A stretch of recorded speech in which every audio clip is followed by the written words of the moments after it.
Eu vou falar um pouco sobre o comportamento do consumidor. E o comportamento do consumidor ele pode ser identificado em 3 etapas.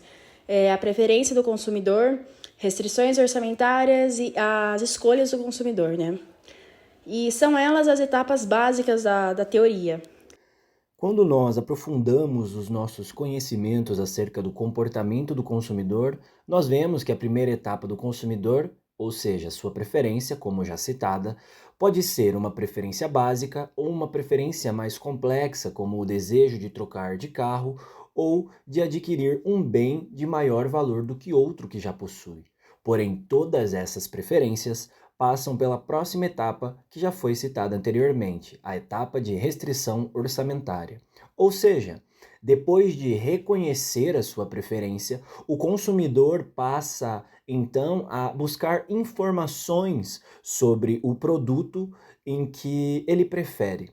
Nessa etapa, ele pesquisa opções que satisfaçam a sua restrição orçamentária, podendo ser uma busca mais rápida, ou uma busca mais detalhada, como a compra de bens ou serviços que aumentarão e, consequentemente, afetarão o seu nível de satisfação com o produto.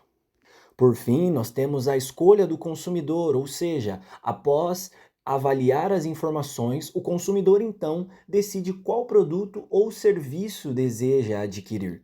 Mas os fatores de preço, como falamos, das restrições orçamentárias, a confiança da marca e até mesmo o humor do consumidor podem influenciar em sua escolha. E agora um pouco sobre as preferências do consumidor, que são as preferências totais, preferências consistentes e saber valorizar maiores quantidades de um produto. Dizer que as preferências do consumidor são totais significa que, quando este é confrontado com um conjunto de alternativas, o consumidor é capaz de comparar e classificar todas as opções disponíveis, indicando claramente sua preferência por uma sobre as outras ou considerando-as igualmente desejáveis. Esse conceito é essencial na teoria do comportamento do consumidor que estamos estudando. Agora, como quando dizemos que o consumidor tem escolhas consistentes, significa que as preferências deste consumidor são lógicas. Ou seja, se o consumidor prefere A do que B e B do que C, ele também deve preferir A do que C. Essa propriedade pode ser conhecida também como transitividade. E por fim, quando dizemos que os consumidores valorizam uma maior quantidade de produto, estamos nos referindo a um princípio básico da teoria econômica, a preferência por mais bens, ou o conceito de não saciedade. Isso significa que, assumindo que todas as outras condições permanecem constantes, como a qualidade e o preço do produto, os consumidores preferem ter mais de um bem ou serviço do que menos, porque isso aumenta sua capacidade de satisfazer necessidades e desejos. E agora mudando para a curva de diferença, o que é? Elas são convexas, né, em relação à origem e normalmente elas dependem da quantidade consumida dos bens. Agora, o mapa de diferença, ele é um mapa de indiferença, ele é um conjunto de curvas de inferência que descrevemos como preferências de um consumidor. E temos também as TMS e cestas de mercado. O que são? Uma cesta de mercado ele é um conjunto de uma ou mais mercadorias. Uma cesta de mercado ela pode ser preferida a outra que contém uma combinação diferente de mercadorias. E os substitutos perfeitos, eles são dois bens substitutos perfeitos quando a taxa marginal de substituição de um pelo outro é constante. E os complementos perfeitos são dois bens, são perfeitos quando a taxa marginal de substituição entre eles é infinita. Nesse caso, as curvas de indiferença são ângulos retos. E por último, as restrições orçamentárias. As restrições orçamentárias também limitam a capacidade do indivíduo de consumir e tendo em vista o preço que ele deve pagar por diversas mercadorias e serviços. Agora vamos falar sobre um tema fundamental em nossa área, a escolha do consumidor. Vamos explorar como os consumidores tomam decisões de compra para maximizar sua satisfação, considerando suas restrições orçamentárias. Para começar, é importante entender que os consumidores fazem escolhas racionais. Eles decidem a quantidade de cada bem que vão comprar, visando maximizar seu grau de satisfação, levando em conta o orçamento limitado que possuem. Para que a cesta de mercado escolhida maximize a satisfação do consumidor, ela deve satisfazer duas condições principais. A primeira, estar sobre a linha de orçamento, que para essa condição partiremos do princípio de que toda a renda disponível deve ser utilizada. Se a cesta estiver à esquerda ou abaixo da linha de orçamento, parte da renda ficará não utilizada, o que poderia aumentar a satisfação se fosse gasta. Por outro lado, cestas à direita ou acima da linha de orçamento não podem ser adquiridas com a renda disponível. E a segunda condição é proporcionar a combinação preferida de bens e serviços. A escolha deve estar na curva de indiferença mais elevada que toca a linha de orçamento. Agora vamos ilustrar isso graficamente. No gráfico apresentado, temos três curvas de indiferença, que representam diferentes níveis de satisfação do consumidor com relação a alimento e vestuário. A curva U3 oferece o maior grau de satisfação, seguida pela U2 e, por último, a U1. No ponto B, na curva U1, não é a melhor escolha, pois uma redistribuição da renda poderia aumentar a satisfação. Movendo-se ao longo da linha de orçamento até o ponto A, o consumidor gasta a mesma quantidade de dinheiro, mas atinge um grau mais elevado de satisfação associado à curva U2. O ponto A é o ponto de tangência entre a curva de indiferença U2 e a linha de orçamento, onde a inclinação da linha de orçamento é igual à inclinação da curva de indiferença.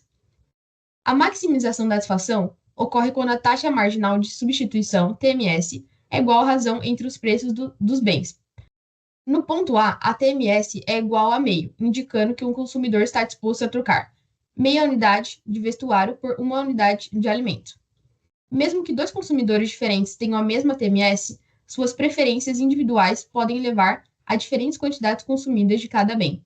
Isso mostra a importância das preferências pessoais na determinação das escolhas de consumo.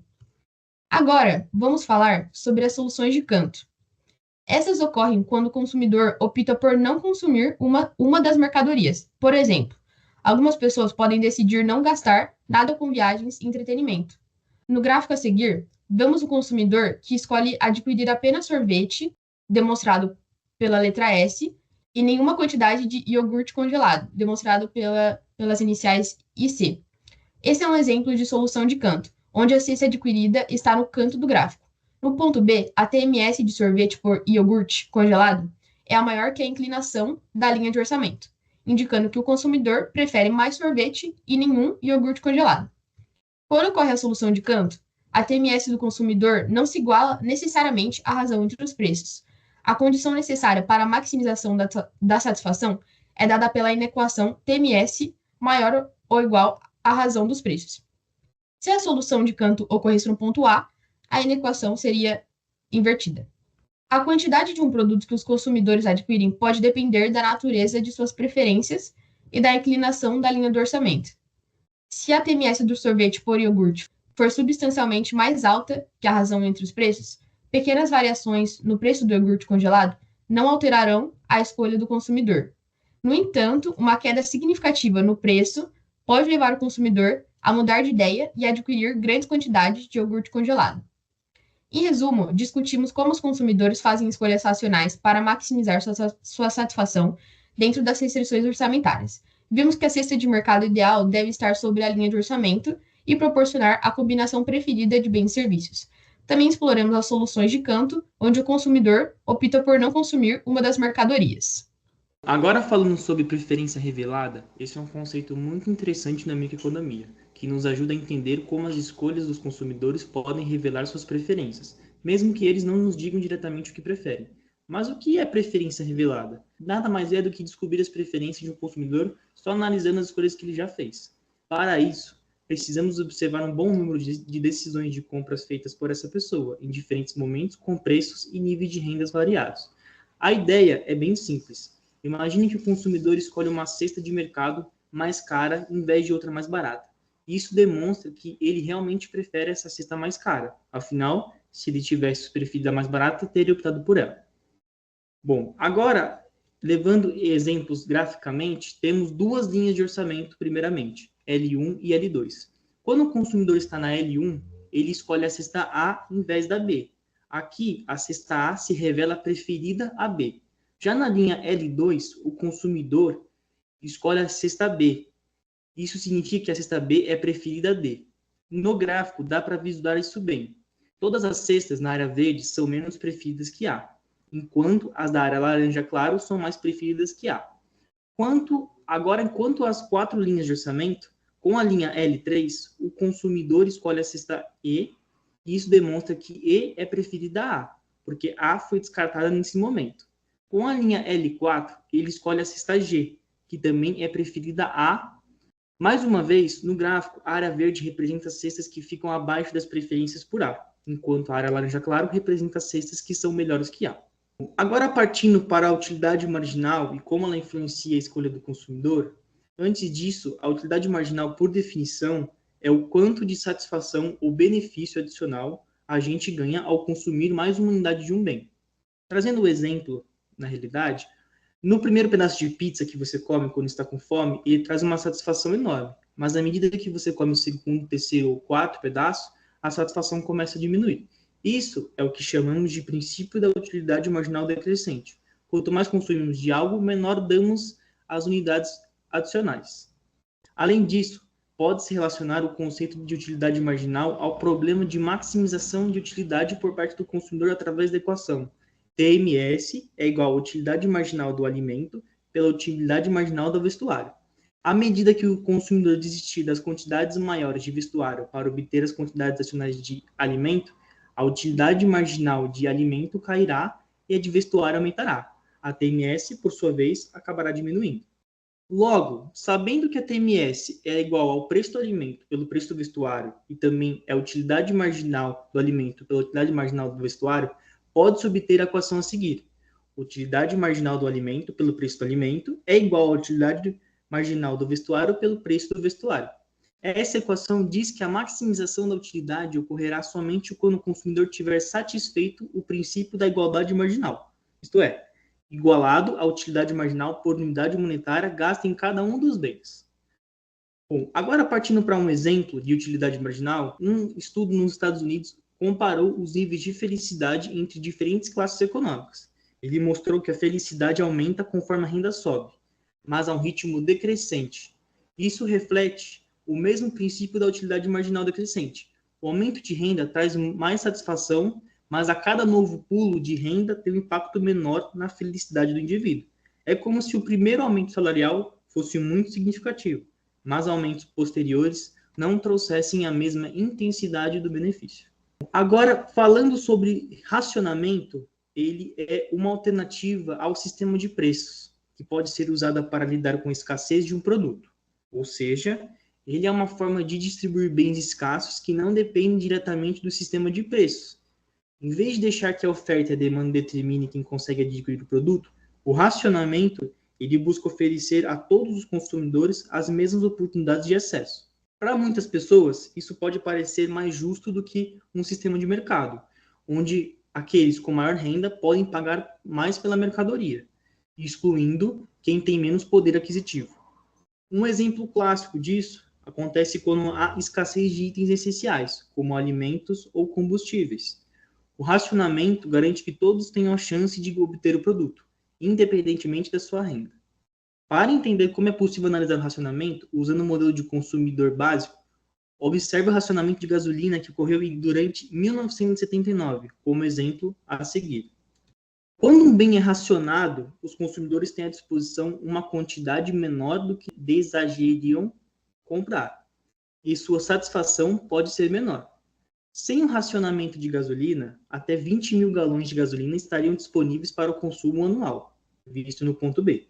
O consumidor escolhe o ponto C na curva de indiferença, o 2, consumindo 5 mil galões. Entretanto, com o limite de 2 mil galões, devido ao racionamento no ponto E, o consumidor move-se para o ponto D na curva de indiferença mais baixa, o 1. Esse foi o nosso trabalho e a bibliografia utilizada foi essa apresentada no slide. E caso alguém tenha alguma dúvida, coloca nos comentários. Muito obrigada e até a próxima.